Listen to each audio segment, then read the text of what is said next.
Ma che belle! Ma quante se ne sono! E adesso cosa ci facciamo? Dai, venite in cucina con me.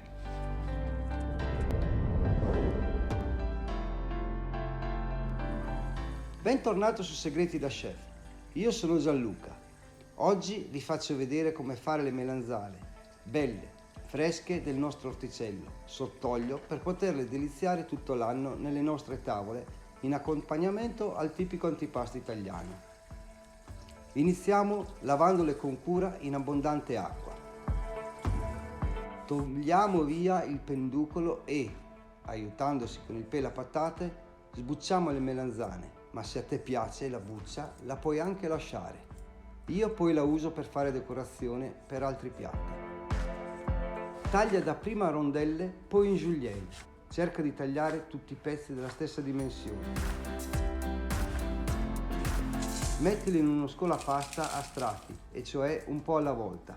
Ad ogni strato metti il sale. Quando le avrai tagliate tutte, inserisci lo scolapasta in una boule e metti dei pesi sopra le melanzane. Questo processo serve a togliere l'acqua con al suo interno la solanina, responsabile del retrogusto amaro. Lasciale sotto il peso per una notte. La mattina seguente metti sul fuoco una padella dei bordi alti con l'acqua e l'aceto in proporzione 1 a 1. Copri e aspetti che prenda bollore. Prendiamo le melanzane e versiamole un po' alla volta nella soluzione e cuociamole per 2 minuti, verificando che tutti i pezzi siano completamente immersi. Scogliamoli direttamente su una tovaglia dal tessuto molto assorbente. Quando tutte le melanzane saranno cotte, arrotola molto stretta la tovaglia e lascia asciugare le melanzane al suo interno per un giorno intero. Il giorno seguente srotola la tovaglia e versa le melanzane in una boule.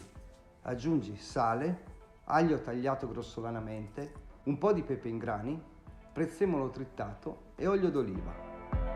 Massaggiale accuratamente. Versa nei vasetti sterilizzati le melanzane condite. Pressa più che puoi per eliminare quanta più aria possibile. Versa l'olio fino all'orlo, poi con uno stecco verifica che non vi siano sacche d'aria tra le melanzane.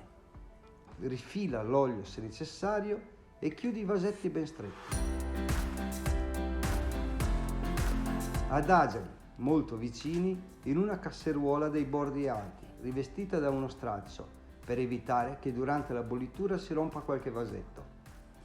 Riempi con l'acqua fredda fino all'orlo, copri e aspetta che prenda bollore. Falli bollire per almeno 20 minuti, spegni la fiamma e aspetta che si intipidisca l'acqua. Toglili e mettili a testa in giù fino a che non saranno completamente freddi.